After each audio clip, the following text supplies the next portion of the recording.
Right, still on the tabling of the Budget 2023. Now, joining us now is Haizam Aziz, who is the Director of PricewaterhouseCoopers Taxation Services Malaysia, who will be giving us his view on the budget. Haizam, thank you very much for joining us. As with every single budget, there is always some kind of expectation from people and, of course, from businesses and basically from every single Malaysian, obviously. And some of those expectations are met and some of those expectations are not met. Now, just off the cuff, I mean, basically, what do you think about this budget? Well, the budget basically, if you look at the announcement that was made in terms of the pre-budget statement in June 2022, it kind of like indicated that the budget will prioritize the economic recovery, and then also to continue the reforms to enhance the socio-economic resilience. So based on that, we kind of expected what would be announced, in that the budget did focus on the rakyat-centric initiatives for their social well-being, as well as measures to sustain the economic growth. Okay, so I think the budget covered many parties, from the B40s to the M40s to even the T20s, even though it may not be that significant to them, and then from women in general to the farmers to the fishermen, taxi drivers. So I guess from a corporate standpoint, there were also proposals involving the ESG area, tourism sector, health sector, and education sector. So yeah, so I mean, like I said, you know, it was intended to actually continue the expansionary measures, but at the same time, you know, finding the right balance in terms of the spending and the revenue. Right, so basically you think that the budget is more of a balanced kind of budget. I mean, do you think, I mean, is there any inkling that maybe perhaps the government could have done more in this budget? Okay, so in terms of the proposals that were announced, perhaps, I mean, again, I'm looking at it more from a revenue standpoint, I guess. Where are they going to get the revenue from? If you look at the expenditure, again, the expenditure has gone up. The estimated spending is about 372.3 billion. Again, it's a record spending. So it's just, I think it's more of a question of how will they actually fund those spendings. So I think that's the part where, you know, it's something which, you know, that leaves to, you know, to be answered, I guess. But having said that, looking at the projection of the government, I think they continue to project that the economy will grow, and then in terms of the business, it will continue to recover. So in that sense, you know, by putting more cash in the hands of the rakyat will continue to spend, and then the business will grow and provide more employment opportunities to the rakyat. And that will actually spur the economy, you know, in a way. So that's something which I think, you know, and by doing that, the companies will continue to generate profits, and the profits will actually contribute to the tax revenue. As we know, tax revenue will be contributing a significant source of the overall government revenue. Right. Now, the thing is, now you just mentioned something about income tax and all that. So the thing is, can you elaborate a little bit more on that? Because I understand that there was a reduction of about 2%, if I'm not mistaken, regarding the income tax. Right. So in terms of income tax, from personal income tax standpoint, yes. So there was actually a reduction of 2 percentage points for those in the, I would say, in the category of 50,000 up to 70,000 ringgit, the range, and then also 70,000 to 100,000 range. So if you take those two, that will be more like equivalent to about 1,000 ringgit. But on the flip side, there was a consolidation of the for those in the higher bracket. I would say those in the 24.5% currently. That will be consolidated together with the 25% bracket. So those were the changes in terms of the personal income tax. So this, I would say, would benefit more the M40s in that, you know, it would put more cash in their hand, up to about 1,000 ringgit. Right. Now, the thing is you talked earlier about how the government will fund this particular budget and all that. Do you have an idea exactly how do you think they will budget? You gave an example of how, the companies will get taxed in certain ways and what. Is there any other way that they can actually get this kind of funding for this kind of expenditure for Budget 2023? Well, before before the budget announcement, there was a lot of talk about the reintroduction of GST.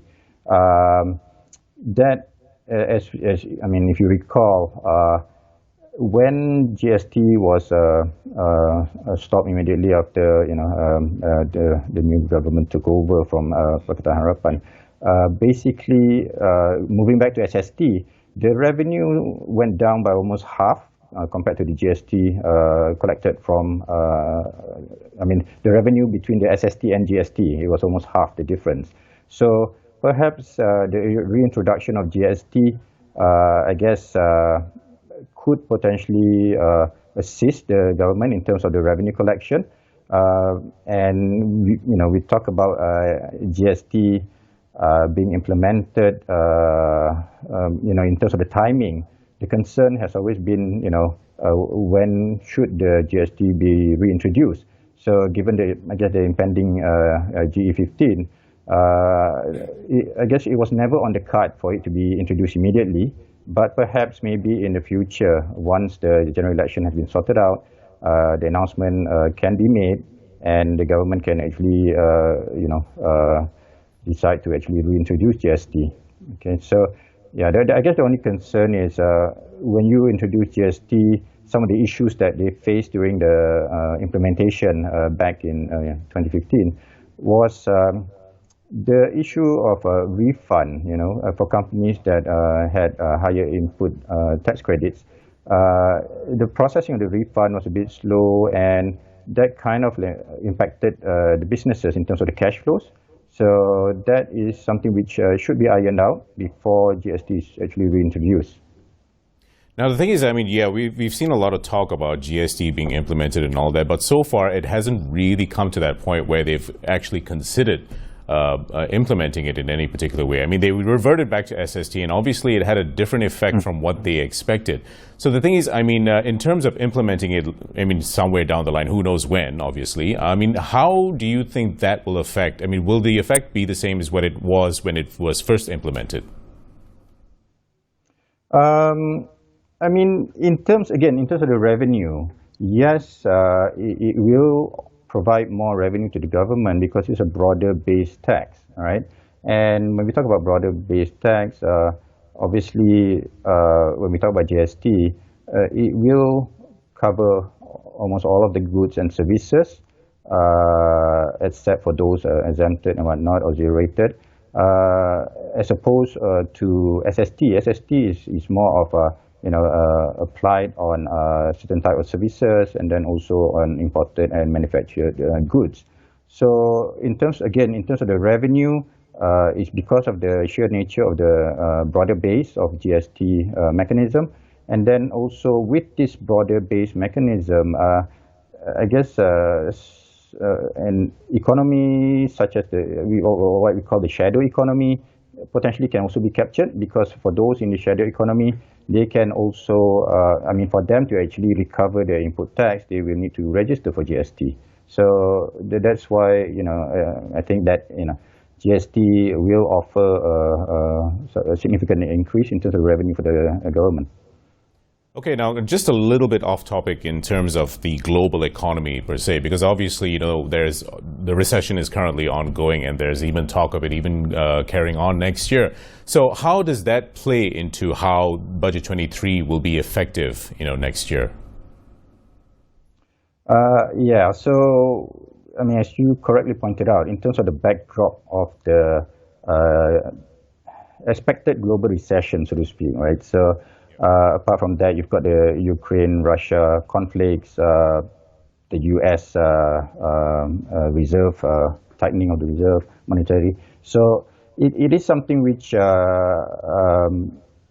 was taken into account. I would think that the budget, again, because of the fact that there were proposals for the SMEs, so they knew that the SMEs were the one that will be severely impacted by all these external factors. So there were a lot of initiatives and proposals, as you can see in the budget for the SMEs. So that I would think that it has played a part in terms of how the budget 2023 have been drafted. Now, in terms of obviously, in terms of us, sort of getting through all of this particular recession and everything else. Now, let's look at from a different point of view. Like, for example, I mean, we've seen that education has obviously got the biggest allocation so far, and I think it's been focused on quite a fair bit even in the past. So the thing is, now in terms of the amount that they have right now, how do you think? I mean, just your opinion. I mean, how do you think they will allocate it? Well, if we look at what was announced in the budget, obviously a big portion will continue to be allocated to drive the TVET initiatives. So that will continue in 2023.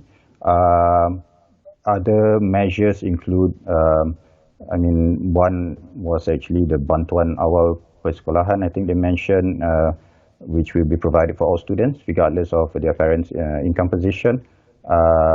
There were some allocation for building TASCA in certain areas, I think Negeri Sembilan, Sarawak, to name a few. And then also building new schools in Sabah, Sarawak, I think Selangor and Terengganu as well. So apart from that, I think the thing which what I like was there were something related to the ESG as well. I think a lot have been talked about the ESG agenda, the environment, social, and governance. But more in terms of the environment portion, where there have been some allocation provided to drive the green campus initiatives among the public universities. So it's sort of like to inculcate that. That awareness among the students from the early stage. So, yeah, the other thing also is, of course, education for digital. So they will continue to make improvements to the digital network. I think the intention is to increase the internet bandwidth at public universities, polytechnics, and so forth. Okay. All right. Thank you, Haizam, for joining us today. It's been really insightful. Thank you so much for joining us.